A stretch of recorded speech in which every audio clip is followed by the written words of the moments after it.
మరలా మనము మరికొద్ది సమయము దేవుని వాక్యం అనే జీవాహారము భోజించుదాము. ఈ దినము మత్తయి సువార్త 21వ అధ్యాయము 1 నుండి 2 వచనాలు చదవండి. యెరూషలేమునకు సమీపించి ఒలీవ చెట్ల కొండ దగ్గర ఉన్న బేత్పగే అనే గ్రామమునకు వచ్చినప్పుడు యేసు తన శిష్యులలో 2 చూచి, మీ ఎదుటనున్న గ్రామమునకు వెళ్ళుడి, వెళ్ళగానే కట్టబడి ఉన్న ఒక గాడిదయు దానితోనున్న ఒక గాడిద పిల్లయు మీకు కనబడును. వాటిని విప్పి నా యొద్దకు తోలుకొని రండి. తర్వాత చదువమ్మా. ఎవడైనను మీతో ఏమైనా అనిన యెడల అవి ప్రభువునకు కావలసి ఉన్నవని చెప్పవలెను. వెంటనే అతడు వాటిని తోలిపెట్టునని చెప్పి వారిని పంపెను. వారేటి చేశారమ్మా? ఇది జరిగింది. చాలండి. ఇక్కడ చరిత్ర రూపకంగా తెలుసును. యేసు ప్రభు బేత్పగే నుండి యెరూషలేముకు గాడిద పిల్ల మీద కూర్చొని వెళ్ళాడు. యెరూషలేములోకి వెళ్ళిన తర్వాత దేవాలయంలోకి వెళ్ళి అక్కడ క్రయ విక్రయములు చేస్తున్న వారిని గద్దించి వాళ్ళందరినీ వెళ్ళగొట్టాడు. ఆ దేవాలయం నా మందిరం అని చెప్పాడు. ఇవన్నీ ఇది చరిత్ర స్టోరీ లాగా ఇది చెప్పాడు. కానీ యేసుక్రీస్తు ప్రభు ఈ బేత్పగే గ్రామం నుండి యెరూషలేముకు వెళ్ళే మధ్యలో ఆయన మాట్లాడిన మాటలలో చాలా మంచి భావాలు, ఆత్మీయమైనటువంటి అర్థాలు, మర్మయుక్తమైనటువంటి మహిమకరమైనటువంటి ఆశీర్వాదకరమైన విషయాలు ఆ మధ్యలో ఆయన మాటలలోనూ శిష్యులు చేసే పరిచర్యలోనూ మనము నేర్చుకోవాల్సినవి ఎన్నో ఉన్నాయి. మామూలు స్టోరీ లాగైతే బేత్పగే గ్రామం దగ్గర ఆ గాడిద పిల్లకి వెళ్ళాడు, అక్కడికి వెళ్ళి ఇలా చేస్తాడు, అది చెప్పాడు, ఫినిష్ అయిపోయింది. అలా కాదు. యేసుక్రీస్తు ప్రభు శిష్యులలో 2 చూచి చెప్పాడు. ఎంతమంది శిష్యులు? 12 మంది ఉన్నారు ఆయనతో. ఉన్నప్పుడు శిష్యులు 12 మధ్యలో 2 పిలిచాడు. మరి ఆ 2 పేర్లు గట్రా అక్కడ లేవు. 2 పిలిచాడు. పిలిచి ఎదుటనున్న గ్రామానికి వెళ్ళండి, అక్కడ మీకు కట్టబడిన గాడిద పిల్ల మీకు కనిపిస్తుంది, మీరు విప్పి తోలుకొని రండి. ఎవరైనా మిమ్మల్ని ఏమైనా అట్లా ఏమి అడిగినా సరే ఒక్కటే మాట చెప్పండి, ప్రభు కావాలని చెప్పండి, ఆయన మీకు అవి తోలి పెడతాడు అని చెప్పాడు. ఇది ఎంత విచిత్రం. ఇప్పుడు మా నాన్న స్టీవెన్ గారికి, బాబు స్టీవెన్, నీవు కలెక్టర్ జంక్షన్కి వెళ్ళి అక్కడ బైక్ ఉంటుంది, ఆ బైక్ని తీసుకొచ్చే ఎవరైనా అడిగితే మా అన్నగారికి కావాలన్నారండి అని చెప్పు అంటే వెళ్తావా? అదేటన్నా ఆ బైక్ ఎవరిదో కదా, ఇది కనిపిస్తుంది, ఆ బైక్ని తెచ్చేమంటాను రేటన్నా. ఎవరైనా పట్టుకున్నారు కొడితే మీకే ఉంది, మీరు ఎక్కడ ఉన్నారు, దెబ్బలు తినవలసినండి నేను అని వెళ్తారా? వెళ్ళరు. వెళ్ళకపోవడమే న్యాయం. కదా. ఎందుకు ఆ బైక్ ఎవరిదో? అంతే కదండి. యేసు చెప్పింది కూడా అలాగే ఉంది. మీకు అక్కడ గాడిదలు కనిపిస్తుంది, ఇప్పి తోలుకొని రండి. ఎవరినైతే ప్రభువు కావాలని చెప్పండి. ఎవరయ్యా పౌలు, ఎందుకు ఇప్పుతున్నావు అని చెప్పేసి వీళ్ళిద్దరిని పట్టుకొని రాటకేసి కట్టేస్తే కాబట్టి ఇదేంటిరా బ్రదరా, అదేంటి మన గురువు గారు ప్రభు ఎలా చెప్తున్నారేంటి? ఆ గాడిద పిల్ల అదెవరిదో? ఎవరిని అడగకుండా చేయకుండా ఇప్పితే ఊరుకుంటారా? మనం దొంగలు అనుకొని మనకి గాడిదతో పాటు రాటకేసి మనల్ని కట్టేస్తారు. అందరికి చెప్పక మన ఇద్దరికి చెప్పారేంటి? రే బెదర, నువ్వు వెళ్ళరా నేను వెళ్ళే అని అలా వంతులు వేసుకున్నారా? వంతులు వేసుకోలే, బయలుదేరిపోయారు. అంటే శిష్యులు చూపించిన విధేయత గొప్పది ఒకటి. రెండవది ఏమిటంటే ప్రభు మాట మీద వారికి నమ్మకం. అక్కడ వెళ్ళగానే, ఆ గ్రామానికి వెళ్ళగానే కట్టబడిన గాడిద పిల్ల ఉంటుందని మన ప్రభు చెప్పాడు. తప్పక అక్కడ ఉంటాయి. మీరు విప్పేటప్పుడు ఎవరైనా ఏదైనా అడిగితే ప్రభు కావాలని మనం చెప్పినప్పుడు అతడు తోలి పెడతాడని ప్రభు చెప్పాడు కాబట్టి తప్పకుండా తోలి పెడతాడు. ఎందుకు? విశ్వాసం. ప్రభు అదే చెప్పాడు గనుక ఆయన చెప్పినట్టే జరుగుతుంది అని విశ్వాసం. అటువంటి విశ్వాసం మనం కలిగి ఉండాలి. నా ప్రభు ఇలా చెప్పాడు గనుక నా కుటుంబంలో ఇలా జరుగుతుంది అని విశ్వాసం కలిగి ఉండాలి.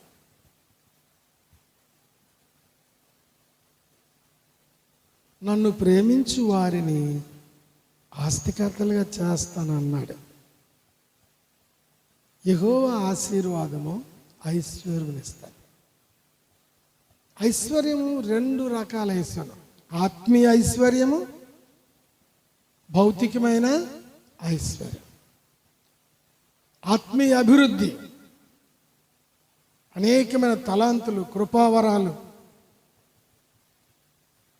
దేవుని మహిమ కొరకు జీవించే ఆత్మీయ క్షేమాభివృద్ధి సమృద్ధిగా పొందుకుంటారు ప్రభువును ప్రేమించిన వారు. అలాగే భౌతికంగా కూడా లోకములో నేను మిమ్ములను అనాథులుగా ఉంచనన్నాడు. కాబట్టి ఏ సమయానికి ఏది కావాలో నా ప్రభు తప్పక ఇస్తాడు అన్నట్టు విశ్వాసం. అంతే, విశ్వాసం.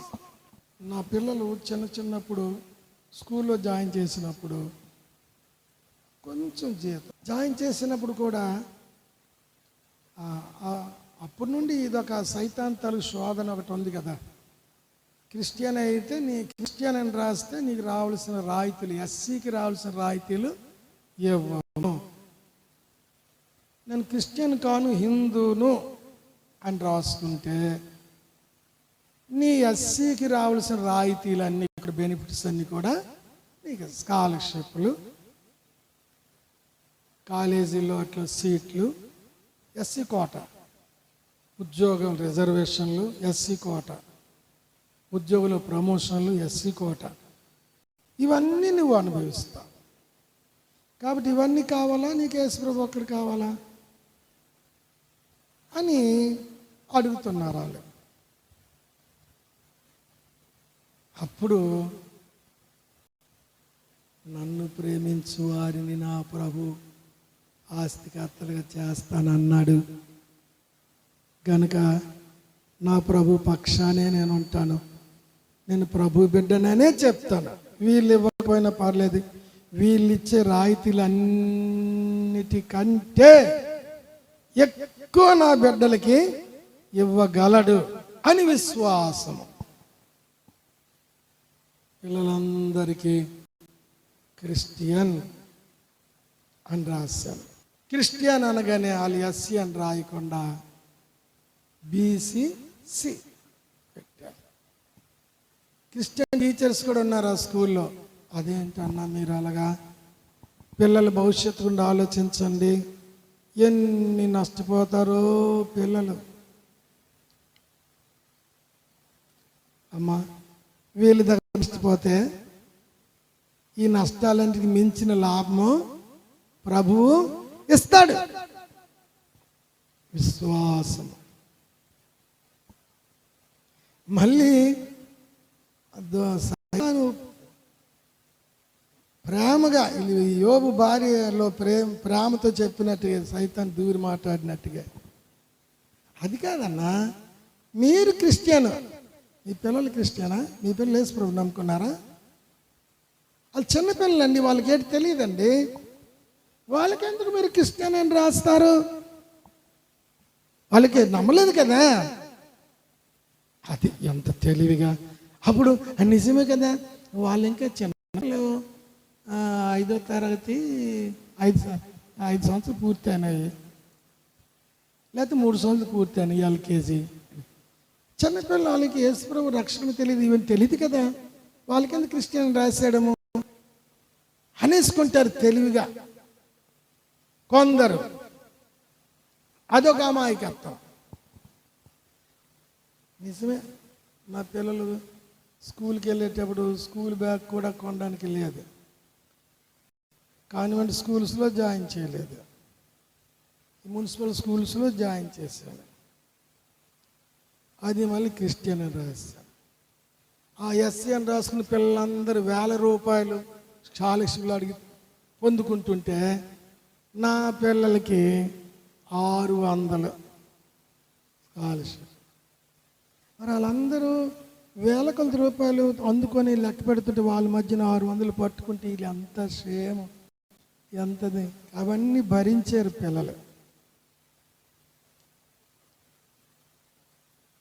ఆ పిల్లలందరూ స్కాలర్షిప్లు తీసుకొని మంచి మంచి బ్యాగులు, మంచి మంచి డ్రెస్సులు. ఇదే వాళ్ళ మధ్య నా పిల్లలు సామాన్యమైన డ్రెస్సు. మున్సిపల్ స్కూల్ కదా, ఒక సాధు సంచి లాంటిది సంచి. ఆ స్కూల్కి వెళ్ళినప్పుడు, రే సాధు, ఇదేట్రా సాధు సంచిలాగా, రే సాధు వచ్చాడ్రా, రే సాధు వచ్చాడ్రా ఎగతాళి పిల్లలు చేస్తే అవన్నీ భరించేవారు. నాన్న, నీకు స్కూల్కి కొనే బ్యాగు ₹300 ఉంటుంది సుమారు. పుస్తకాలు పట్టుకెళ్ళడమే కదా, ఇదో ఈ బ్యాగులో పట్టుకెళ్ళండి. ఆ స్కూల్ బ్యాగులు కొనే డబ్బులు దేవుని మందిరంలో దేనికైనా ఉపయోగపడతాయి. పిల్లలందరూ అలాగే ఏకీభవించారు. అయితే దేవుడు నా విశ్వాసమును ఘనపరిచినాడు. పిల్లలారా, మీ నాన్న నా యందు విశ్వాసం ఉంచి, నా మాట విశ్వాసం ఉంచి, నేను మిమ్మల్ని ఆశీర్వదిస్తాను అన్నటువంటి విశ్వాసం ఉంచి, గవర్నమెంట్ నీకు రావాల్సిన రాయితీలు ఏవి అందుకోకుండా అన్ని జారి వదిలేశాడు. నా నామం ఉన్నది విశ్వాసం, మిమ్ములను నేను ఆశీర్వదిస్తాను ఇవ్వగలిగే దేవుడు మనం కలిగి ఉన్నాము అనంత విశ్వాసం కలిగి ఉన్నాడు కనుక అతని విశ్వాసం చొప్పున నిశ్చయముగా మిమ్మల్ని ఆశీర్వదిస్తానని నా పిల్లలందరినీ ఆశీర్వదించాడు. హల్లెలూయా. విశ్వాసం, ప్రభు మాట మీద విశ్వాసం. నేను నీ పిల్లలను పోషించేదను అన్నాడు. యెహోవా మిమ్ములను మీ పిల్లలను వృద్ధి పొందించును అన్నాడు.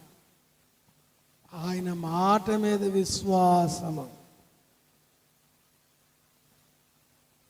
ఈ శిష్యు అంటే ఎగ్జాంపుల్ ఇది ఒకటే చెప్పాను, ఇటువంటివి ఎన్నో.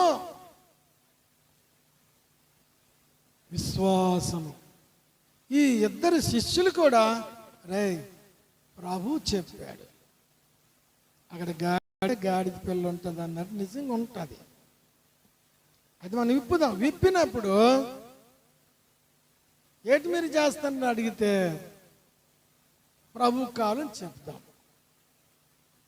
ఆయన తోచునని ప్రభు చెప్పాడు గనుక తప్పక తోలి పెడతాడు.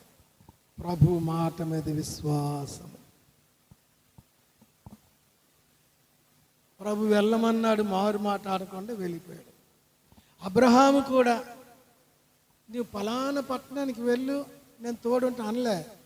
నేను చూపిస్తున్న దేశం అని అనలే. ఇది వెళ్ళదుగా అని చూపించలే. నేను ఇక చూపించబోయే దేశానికి నీవు వెళ్ళు అంటే, ఎక్కడికి వెళ్ళవలెనో ఎరుగకనే బయలుదేరెను.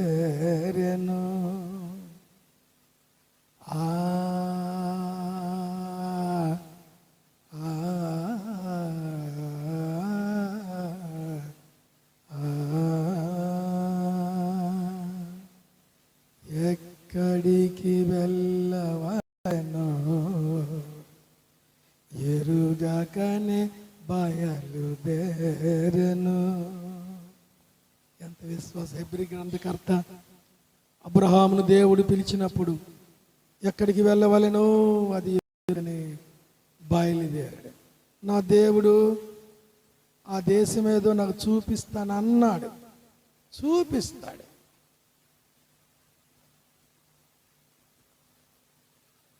ప్రభు మాట విశ్వాసం. కాబట్టి ప్రభు బలను సమీపిస్తున్న మనలను మనము పరీక్షించుకోవాలని అక్కడ రాయబడి ఉంది. మనలను మనం అలాగూ చేసి ఆ రొట్టెను తిని ఆ పాత్రలో ఉంది త్రాగవాలి.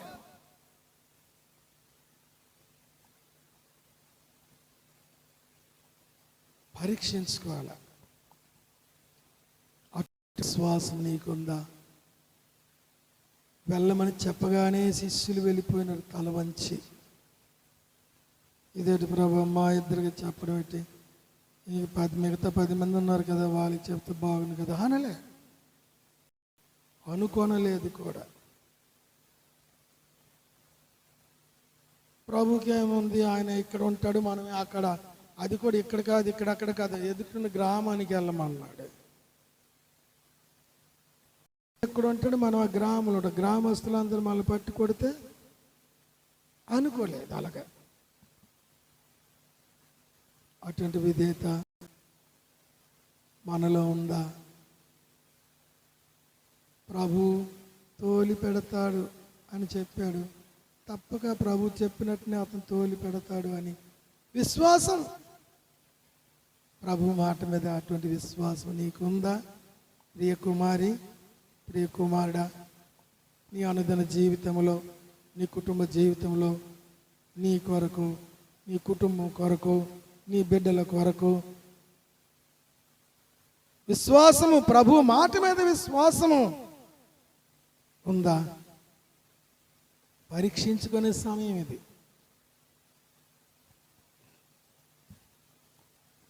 పరీక్షించుకో. ఒకవేళ అటువంటి విశ్వాసము, విధేయత లేకపోతే, ప్రభువా నన్ను క్షమించుము, ఎన్నోసార్లు నేను సందేహించాను,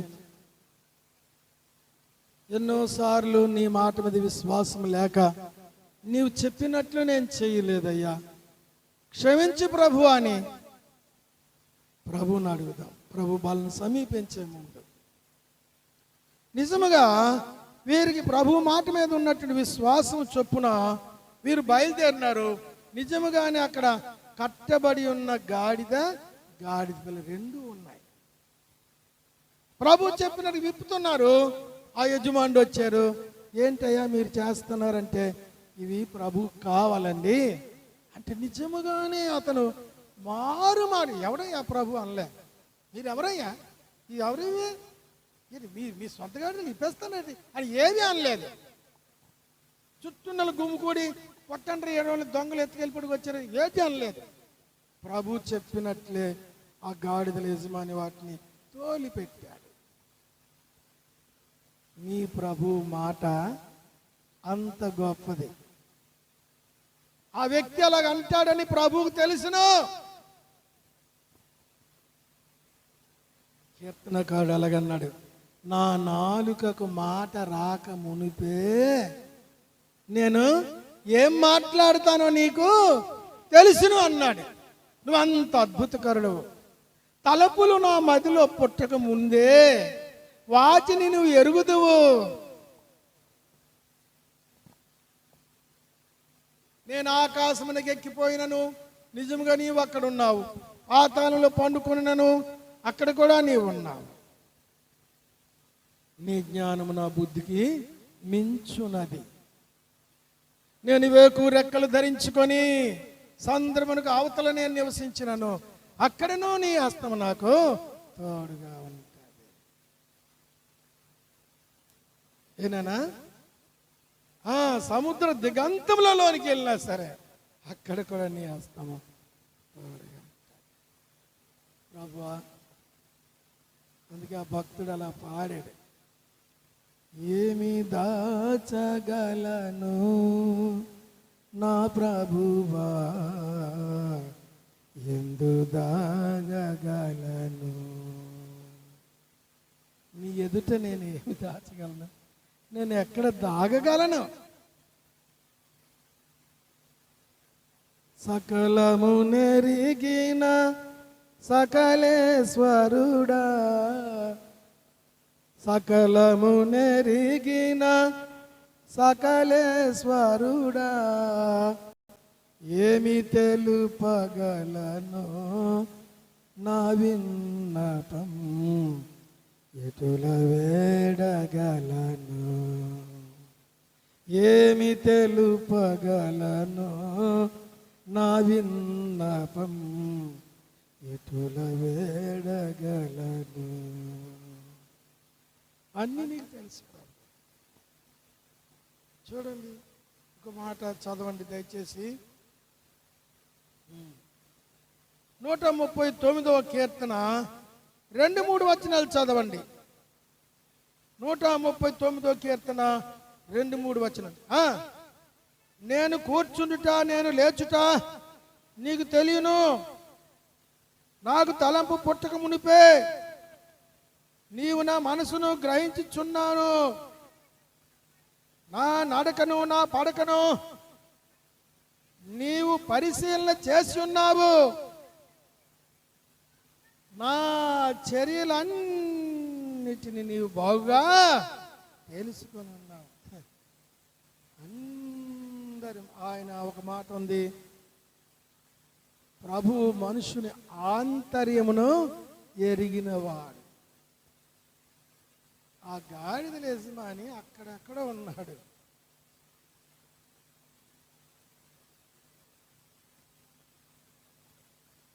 ఆయన తోలి పెడతానని చెప్పాడు, అలాగే జరిగింది.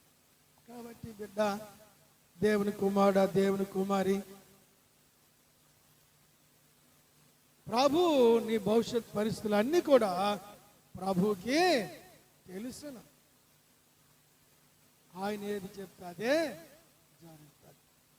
సరే, వారు వెళ్ళారు, గాడిదను గాడిద పిల్లను తోలుకొని వచ్చారు.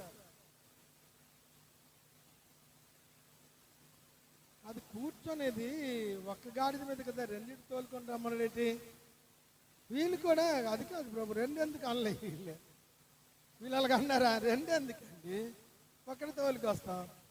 ఎందుకని పోనీ ఒకటంటే అతను ఎస్ అంటే అన్నది, రెండంటే రెండు బట్టికి వెళ్ళిపోతారా అని ఒకళ్ళు అతను కూడా అనొచ్చు అని వీళ్ళు మాత్రం ఏమి అలాగూ అనలేదు, అనుకోనలేదు. రెండింటినీ అంటే అందులో కూడా ఆ రెండింటినీ తోలుకొని రమ్మని చెప్పడంలో కూడా ప్రభువు అందరినీ ప్రేమిస్తాడు. పిల్లల్ని ప్రేమిస్తాడు, పెద్దవాళ్ళని ప్రేమిస్తాడు. పిల్లలు ఆయనకి కావాలంటాడు, పెద్దవాళ్ళు కూడా ఆయనకి కావాలి. అరే పిల్లలారా, మీరు వద్దురా, పెద్దవాళ్ళే నాకు కావాలి అని అలాగనేవాడు కదా. అరే పెద్దవాళ్ళు, మీరందరూ ముసలి మీరు వద్దురా, నాకు మంచి బిగుగా ఉన్న పిల్లవాళ్ళే కుర్రవాళ్ళే కావాలా అండు. వృద్ధులను, పెద్దలను, పిల్లలను, యవ్వనులను అందరినీ కోరువాడు ప్రభు మనసు అటువంటిది. తర్వాత తీసుకొచ్చిన తర్వాత ప్రభు ఇష్టం, ఏ గాడిద మీద ఇతను కూర్చుంటాడో ప్రభు ఇష్టం, రెండింటి మీద మన బట్టలు వేద్దాము అని వారు రెండింటి మీద బట్టలు వేశారు. ప్రభు ఈ పిల్ల గాడిద మీద కూర్చున్నాడు. ఇప్పుడు ఆ గాడిదలు నడుస్తున్నాయి.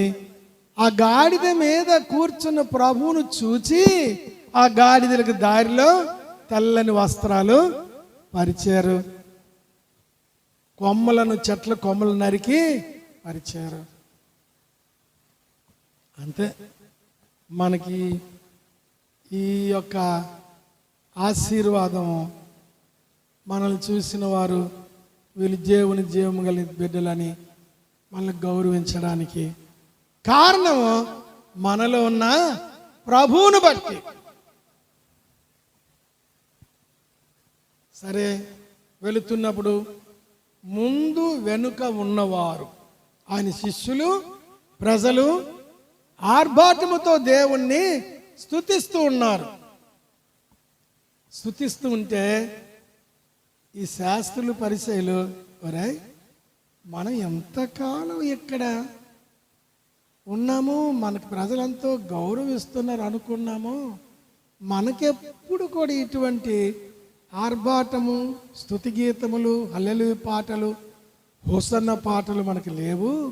మనం ఎక్కడికి వెళ్ళి ఒంటరిగా వెళ్ళడం రావడమే తప్ప మన వెనకొచ్చిన వాళ్ళు ఎవరు లేరు. ఇంతమంది నాడు పిల్లలేదే, వాడు ఎవరు, వడ్లవాని కుమారుడు, వారికి వారే జనాలు పోగైపోయారు. వాడు రాజు కూడా కాదు, వాడు వడ్లవాని కుమారుడు, ఏమిటి ఇదంతా అని అసూయ పడిపోయి యేసు ప్రభువును పిలిచి, వీళ్ళని గద్దించవయ్యా, ఏటి కేకలు, ఈ అల్లరి అని అన్నారు. అంటే ప్రభు ఏమన్నాడు తెలిసిన, వీరు ఊరుకుంటే రాళ్ళు కేకలు వేస్తాయన్నాడు. చదవండి ఆ మాట. లూకాసు వార్త 19వ అధ్యాయము 31, 37, 39 వచనాలు చూడండి.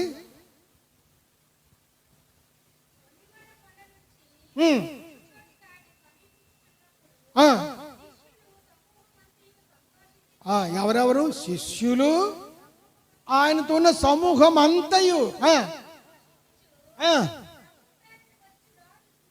ప్రభు పేరిట వచ్చు రాజు స్తుతింపబడును గాక,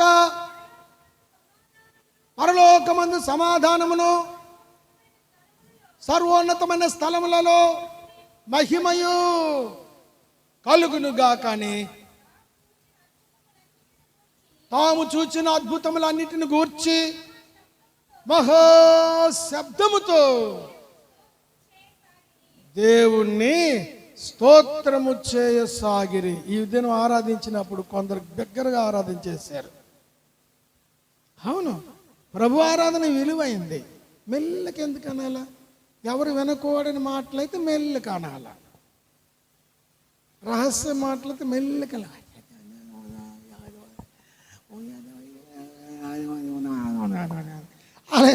విననివైతే. ఆరాధన మాటలు విననివే, ప్రార్థన మాటలు విననివే, వినరానివే, నోరోరో ఇస్రాయేలు బిగ్గరగా స్తుతించారు, మహిమపరిచారు. ఆ భక్తుడు అన్నాడు, ఎలుగెత్తి యెహోవా సన్నిధి యందు, ఎలుగెత్తి నోరారా ప్రభువుని ఆరాధించి స్తుతించడం, నీ పూర్ణ బలముతో, నీ పూర్ణ శక్తితో. కొందరు మందిరంలో ఆరాధిస్తుంటే మందిరం నిండుగా అయిపోద్ది. ఎంత బిగ్గరగా ఆరాధన చేస్తారో. అవిశ్వాసులు ఎవరైనా స్నేహితులు అట్లా వచ్చున్నారుకో, నీ ఆరాధన మాటలు విని, ఓ వీరి దేవుడు ఇంత గొప్పవాడా, ఇంత విమోచన కార్యం చేశాడా, నీ ఆరాధన అతనికి బోధ, నీ ఆరాధన ద్వారా నీ దేవునికి మహిమ, నీ ఆరాధన సఫలమవుతుంది. కాబట్టి జనసమూహములు అలాగే శిష్యులు కలిసి బిగ్గరగా సుత్తి ఈలేమో అసూయ పడిపోయి ఏమన్నారు చూడండి. బోధకుడా ఈ శిష్యులను గద్దెప్పమని ఆయనతో చెప్పగా ఆయన అనగా యేసుక్రీస్తు ప్రభు వారిని చూచి వీరు ఊరకుండిన ఎడల ఈ రాళ్ళు కేకలు వేయునని చెప్పాను. చూడండి ప్రభు ఎంత మంచి ప్రేమ కలిగిన దేవుడు. తన ప్రజల పక్షమున న్యాయసమ్మతముగా మాట్లాడతాడు. మళ్ళీ వీళ్ళు నా ప్రజలు కాబట్టి పక్షపాతం మాట్లాడుతాను అని కాదు, అలాగుండదు. తన ప్రజల పక్షం న్యాయంగా మాట్లాడతాడు. నా ప్రజలు స్తుతిస్తున్నారు, వాళ్ళేమీ ఆళ్ళోనే తాగేసి కుమ్ములాడుకొని కొట్టుకోవట్లే, గొల్లు చేసుకోవట్లే, తిట్టుకోవట్లే, హే ఊరుకోండి ఇక్కడ గోల అనడానికి. వాళ్ళు దేవుణ్ణి స్తుతిస్తున్నారు. వాళ్ళకెందుకు నేను ఊరుకోబెట్టాలా? వీళ్ళు చెప్తే చెప్పుకొని వాళ్ళు గద్దించమా ఏటి గోల అంటున్నారు. వాళ్ళు దేవుని స్తుతిస్తే వాళ్ళకి గోలగా ఉంది. వాళ్ళకి చూడండి, కొంతమందికి మన దేవుని ప్రార్థనలు ఆరాధనలు మన గృహంలో చేసుకున్నప్పుడు ఏటయ్యా గోల, సౌండ్ తగ్గించండి అంట, బాక్స్ తీసేయండి. మా మందిరం పక్కనే ఒక ఫ్యామిలీ ఉండేది, అది ఓన్ బిల్డింగ్, మా మందిరం ఆనుకొని ఉంది. అది పాస్టర్ గారు ఏటండి మా అమ్మ ఓల్డ్ అండి, సౌండ్ తగ్గించండి అని. అలాగేనండి తగ్గించాం. ఇంకో రోజు అన్నాడు, కాదు మీ చిన్న మందిరం చిన్న సౌండ్ బాక్స్ ఉండాలి, పూర్తి లేకుండా చేయొచ్చు కదా అంటుండేవాడు. పూర్తి మరి బాక్స్ మామూలు చెప్పుకోవచ్చు కదా అన్నాడు. ఆర్భాటంతో దేవుని స్తుతించాలి, నోరారా దేవుని స్తుతించాలి, దగ్గరగా దేవుని వాక్యం చెప్పుకోవాలి. ఒకసారి మీటింగ్ జరుగుతుంది, తాగేసి గొడవ పెట్టాడు. ఎప్పటికప్పుడు అలా చేస్తున్నాడే, నేనేం అనలేదు. కానీ ఆ ఇల్లు పొల్లు ఆ బిల్డింగ్ అంతా అమ్ముకొని ఎటో వెళ్ళిపోయాడు. ఇప్పుడు లేడు అక్కడ. నిజం అండి, వచ్చి చూడండి, అది లేడు. ఏరా నా పిల్లలు నాకు ఇలా ఆరాధన చేస్తే నువ్వేట్రా, నువ్వు పద అల్ల అక్కడ ఉంది, పద నువ్వు తాగేసి నీ ఇష్టం వచ్చిన దొల్లి గిల్లి అన్ని కేకలు వేసుకుంటావు, ఎక్కడెక్కడ పనికిరాదు అని మా పక్కింటాం ఒక ఆమె అన్నది. ఈ పాస్టర్ గారు ఎలాగా ఆరాధన చేస్తారు నేను చూస్తాను అన్నది. తక్కువని ఆమె కాలు ఇరిగిపోయింది, హాస్పిటల్ పడేశాడు. ఇంకేడు చూస్తుంది, ఆసుపత్రి మంచం మీద చూస్తుంది. మనం అలా కావాలని మన అన్నము. మన ప్రభు తన ప్రజల పక్షమున న్యాయసమ్మతమైన మాటలు మాట్లాడే దేవుడు. శిష్యులు ప్రభు పంటచాలలో పడి వెళ్తున్నారు. అక్కడ కూడా ఆ ఆకలికి వెన్నులు తుంచుకొని తింటున్నారు. అక్కడ కూడా ఈ అసూయపరులు, ఏమయ్యా ఇది విశ్రాంతి దినం కదా, నీ శిష్యులు వెన్నులు తుంచుకొని తింటున్నారేటి, నువ్వేటి చెప్పటం లేదేటి అని హాలుగా అన్నారు. అంటే ఎవడో తింటున్నాడు, అయ్యగారులు ఒప్పుకోవట్లేదు, జల్ తీసుకెళ్ళండి అనలే. హాలుగా అన్నాడు, మీరు ధర్మశాస్త్రంలో చదివిన విశ్రాంతి దినమున యాజకుడు తప్ప వేరెవరు కూడా తినరాని రొట్టెలు దావీదు ఆ మందిరంలో విశ్రాంతి దినము తిన్నాడు కదా అని లేఖనం ఎత్తి వీళ్ళకి చూపించాడు. ప్రభు అంత న్యాయవంతుడు. ఈయన గాడిద మీద వెళ్తుంటే అందరూ స్తుతిస్తూ ఉంటే వాళ్ళేమో ఊరుకోండయ్యా, ఎందుకు గొడవ ఊరుకోమని చెప్పా అంటే ఇతను మళ్ళాటలు అయ్యగారులు ఊరుకోమంటున్నారా, మీరు ఎవరైతే అనకండి, కామనాడండి, డిస్టర్బెన్స్, గొడవ అవుతుంది, గొల్ల అవుతుంది, దెబ్బలాట్లు వస్తాయి, ఇది ఊరుకోనరా అని అలగనలే. యేసుప్రభు అలగనలే. వీళ్ళని నేను ఊరుకోమని చెప్తే వీళ్ళు ఊరుకుంటే రాళ్ళు కేకలేస్తాయి. మరి ఆ రాళ్ళకు కూడా మీరు కేకలేకుండా ఆపగలరా అంటే, కాదు ప్రభు ఇంకేదని అనొచ్చు కదా, రాళ్ళు కేకలేస్తా అన్నాడేంటి, ఎందుకండి ఊరుకోబెట్టాలి వాళ్ళని, తప్పన్నారా నేరమన్నారా అని అవేటి అనలే. వీళ్ళు ఊరుకుంటే రాళ్ళు కేకలేస్తా అన్నాడేంటి. నిజమే, నీ ప్రభు నీ కోసం ఏదైనా రాళ్ళు ద్వారా పలికించాలంటే పలికించేస్తాడే. హల్లెలూయా. చూడండి ఒక మాట చూడండి. యెహోషువ గ్రంథము 24వ అధ్యాయము 27వ వచనం చదవండి. యెహోషువ గ్రంథము. ఆలోచించుడి, యెహోవా మనతో చెప్పిన మాటలను దేనికి వినపడ్డాయట? దేనికమ్మ చెప్పండి? రాతికి. రాళ్ళు వినేటట్టు చెయ్యగలడు దేవుడు. నీతో దేవుడు ఏమేమి చెప్పాడో అవన్నీ నీ మీద ఆ రాళ్ళు విని సాక్ష్యం పలుకుతాయి. అదే మాట అంటాడు. యెహోవా మనతో చెప్పిన మాటలు రాతికి వినబడినాయి గనుక ఈ రాయి సాక్ష్యం పలుకుతుంది. అమ్మ, ఎందుకు తల్లి అలా భయపడుతున్నావు? దేవుడు నీకు అభయం ఇచ్చాడు కదా, నీకు వాగ్దానం ఇచ్చాడు కదా, మర్చిపోయావా? దేవుడు చెప్పిన వాగ్దానం మర్చిపోయావా? రాయి వచ్చి మాట్లాడుతుంది. ప్రభు అన్నాడు, దేవుడు అబ్రహామునకు పిల్లలు ఈ రాళ్ళ వలన పుట్టింపగలడు. అంతే దేవుడు చేస్తాడంటే విశ్వాస సంబంధులు అబ్రహాం పిల్లలు. యేసుక్రీస్తు ప్రభువు సువార్త విని ఎవరైతే విశ్వాసంలోకి వస్తారో వాళ్ళందరూ అబ్రహాం పిల్లల కింద లెక్క. మరి ఈ రాళ్ళు కానీ సువార్త చెబితే అనేక మంది విశ్వాసులకు వస్తారు. ఆ విశ్వాసులు అందరూ అబ్రహాముకి పిల్లలు అవుతారు. కాబట్టి ఈ రాళ్ళ ద్వారా కూడా సువార్త చెప్పించి అబ్రహాముకి పిల్లలను కలుగు చేయగలడు. ప్రభు అంత శక్తిమంతుడు. ఆయన ఒక మాట అన్నాడంటే వ్యర్థముగా ఏ మాట అన్నాడు, అర్ధరహితముగా ఏ మాట అన్నాడు. ఆయన చెప్పిన మాటలని ఆశ్చర్యకరమైనవి. ఊరుకోమంటారా?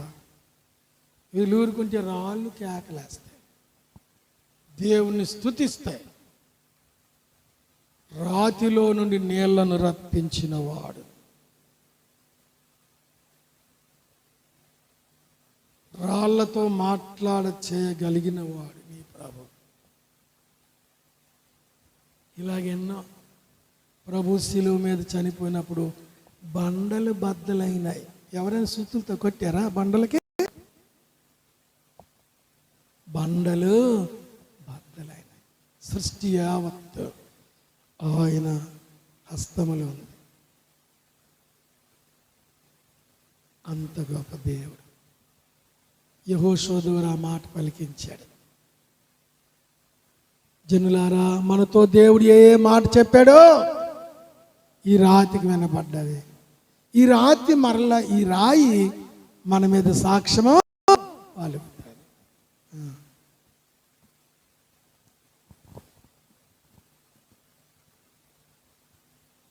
ఇక్కడ ఎవరైనా బాబు నువ్వు దేవుడు మనకు తెలుసుంటే మేము ఎప్పుడో మాకెవరు చెప్పలేదు అన్నారు అనుకో, ఈ చుట్టూ ఉన్న రాళ్ళు వచ్చి సాక్ష్యం పలుకుతాయి.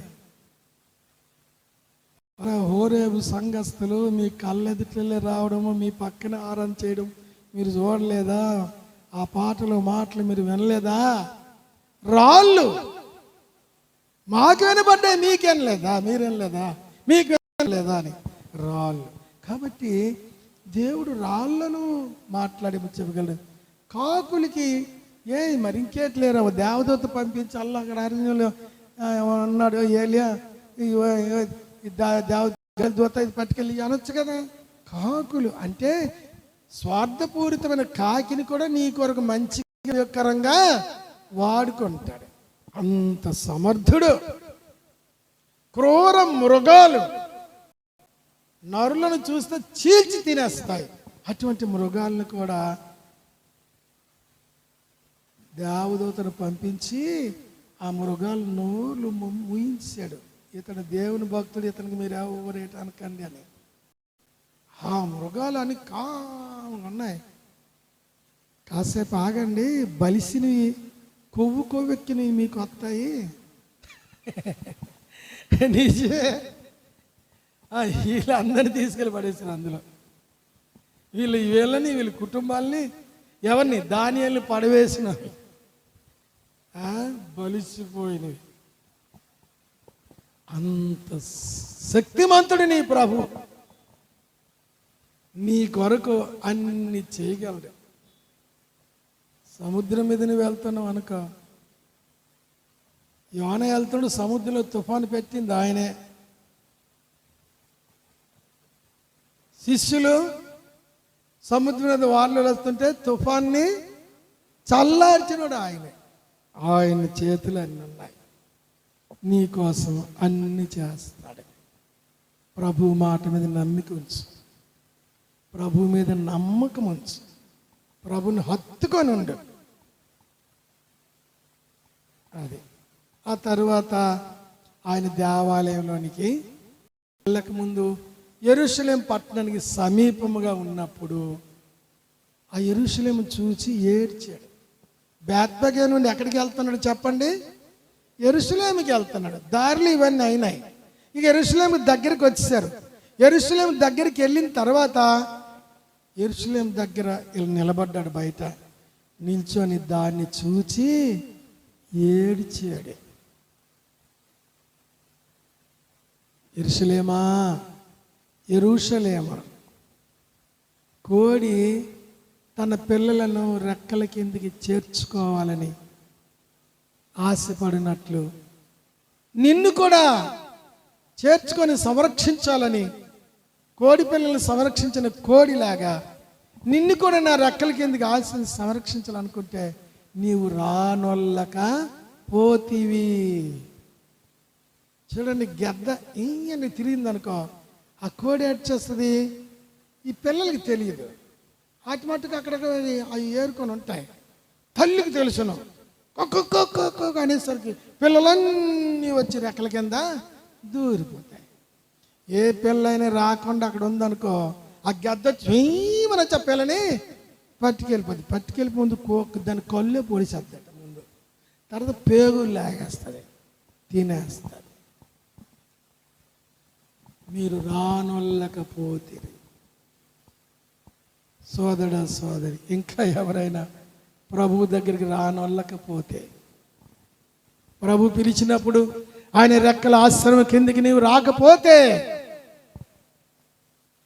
నీకు దుర్గతి సంభవించబోతుంది. ప్రభు చెప్పిన మాట అది. నువ్వు రాళ్ళనకపోతే ఇదిగో రాతి మీద రాయి ఒకటి కూడా ఉండకుండా పడగొట్టబడుతుంది. శత్రువులు నిన్నొచ్చి సర్వనాశనము చేస్తారు. సృష్టికర్త పిలిచినప్పుడు నీవు రాలేదు. అయితే మరి ఒక తరుణము, ఈ దినము నేను నీ దగ్గరికి వచ్చి మాట్లాడుతున్నాను. ఇది నీ దినము. ఈ నీ దినమందైనను సమాధానకరమైన సంగతులను వినినేడలా నీకెంతో మేలు. ఇది చివరి దినం.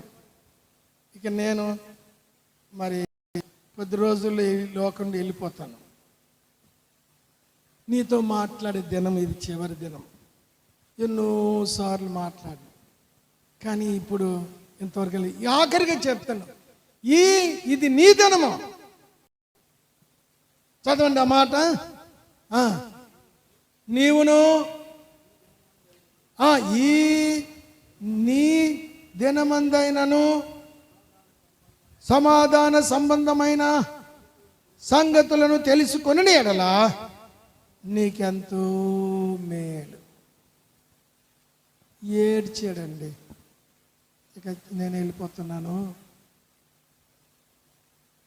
ఇంతవరకు ఎన్నోసార్లు దర్శించిన ప్రభు దర్శించిన కాలమున నీవు గ్రహించలేదు అని ఎన్నో సంగతులు చెప్పి ఆ పట్టణం చూసి ఏడ్చాడు. దేవుని కుమారి నిన్ను చూసి ఒకరు ఏడుతున్నాడేటో. ప్రభుని ఏడిపిస్తావా? ఏవైనా నీ యొక్క అవిధేయ కార్యాలు, నీ అపనమ్మకము, అవిశ్వాసం చూసి అయ్యో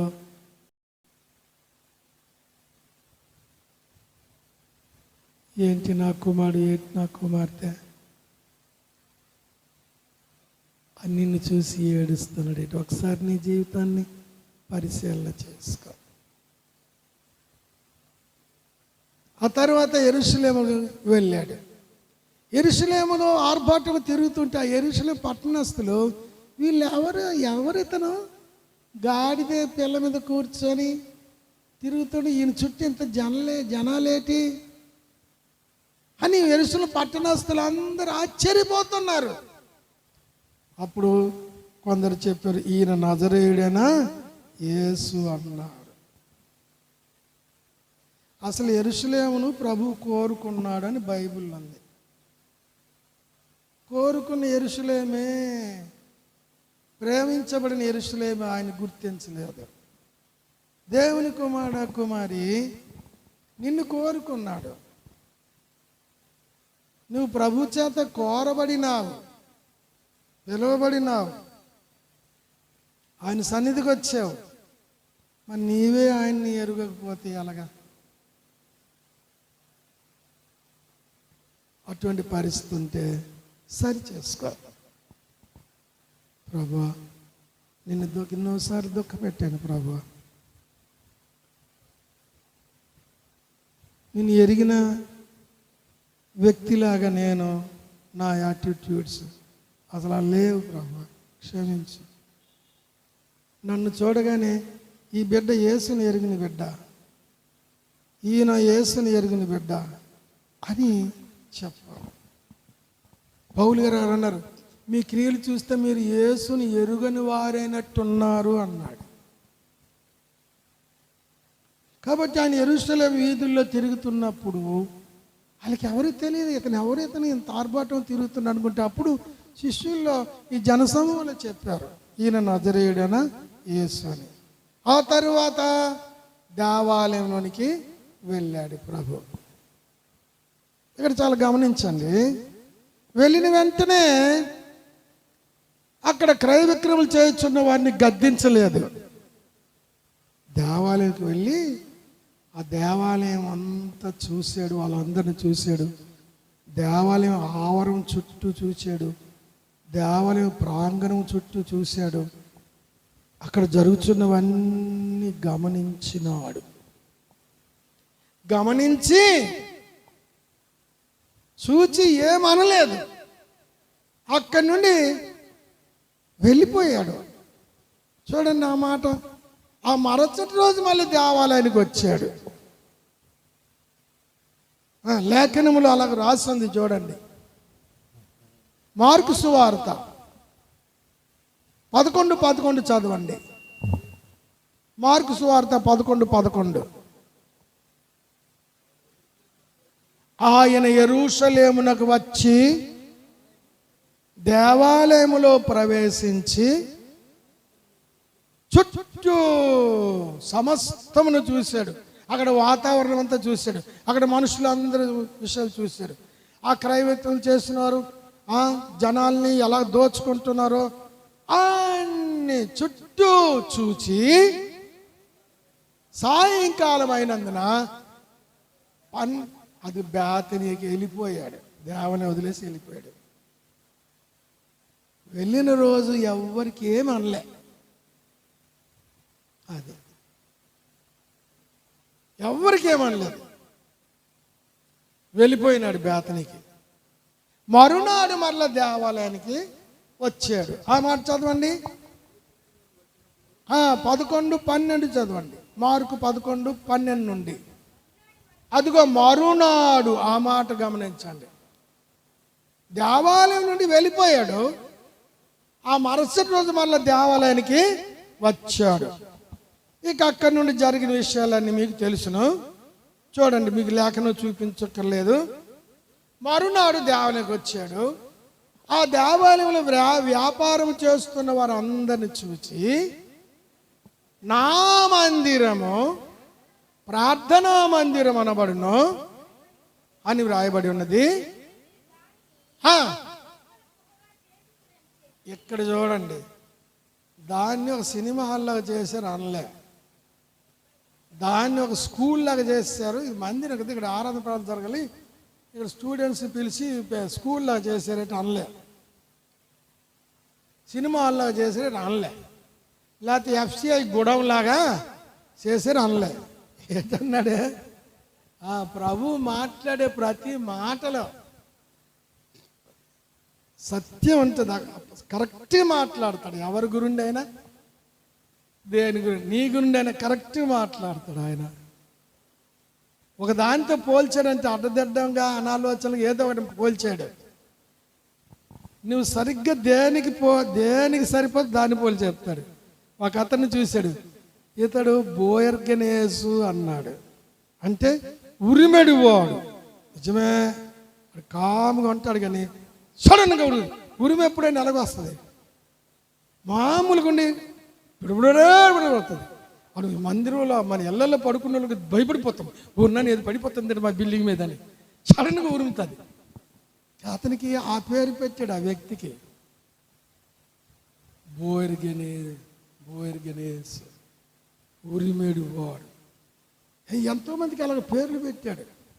వీళ్ళకి చూసి, క్రయ విక్రములు వారిని చూసి, మీరు ఈ మందిరమును, ఇది నా మందిరము, ఇది నా ప్రార్థన మందిరము, ప్రార్థన మందిరాన్ని ఎలా చేశారు అంటున్నాడు, దొంగల గుహగా.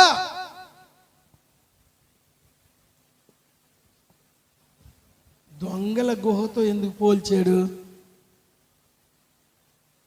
ప్రభు అన్నాడు, దొంగ దోచుకోవడానికి వస్తాడు అని చెప్పాడు.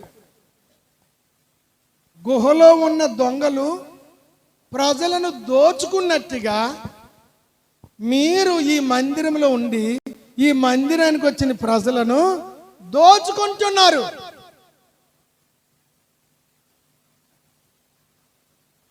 ప్రభు ఒట్టొట్టిన అలాగా అండు. నిజమే, అక్కడ వ్యాపారం చేస్తున్న వాళ్ళు గువ్వలు, పావురాలు, దూడలు, కోడెలు, మేకలు అన్నీ అక్కడ పెట్టుకొని ఆ వచ్చిన వారికి, ఇదిగో ఏమండి మీరు బలి ఇవ్వడానికి వచ్చారా, మీరు తెచ్చినవి ఎక్కడ బలి కోసము అంగీకరించారు యాజకులు. ఇక్కడ మందిరములో అమ్మబడినవే కొనేసి బలి ఇవ్వాలి. అదేంటండి, ఏడాది దూడను పుట్టిన వెంటనే చిన్నప్పటి నుండి దేవునికి ప్రతిష్ఠించి, ఈ ఏడాది దూడను నా దేవునికి అర్పించడానికి వచ్చామంటే, నువ్వు పెంచి పెద్ద చేసుకుని తేడానికి ఏం లేదు. నువ్వు ఏడాది దూడను బలి ఇవ్వాలంటే, ఇది ఇక్కడ ఏడాది దూడలు అక్కడ ఉన్నాయి, ఇదే కొనేసి అని ఇవ్వాలి. ఒకళ్ళ మిగల వీళ్ళ దగ్గర వీళ్ళు కన్ను దృష్టిలో మిస్ అవ్వకుండా వెళ్ళారు అనుకో, ఆ యాజకుడు అడుగుతాడు, ఇది మందిరంలో కొన్నిదే లేకపోతే ఇంటి దగ్గర తెచ్చిందని. అయ్యా చాలా జాగ్రత్తగా పెంచమండి మా దేవుని కోసం. కాదు, మందిరంలో కొన్నిదే ఇక్కడ బలివ్వాలి అంటాడు ఆ యాజకుడు. వాళ్ళందరూ కొమ్మక్కాయ, ఆ శాస్త్రులు, పరిచయులు, యాజకులు, ఈ వ్యాపారస్తులు. 10 రూపాయలు 100 రూపాయలు చెప్తారు. ఏంటండి ఈ గోవ అంటే, ఇది 100 రూపాయలండి.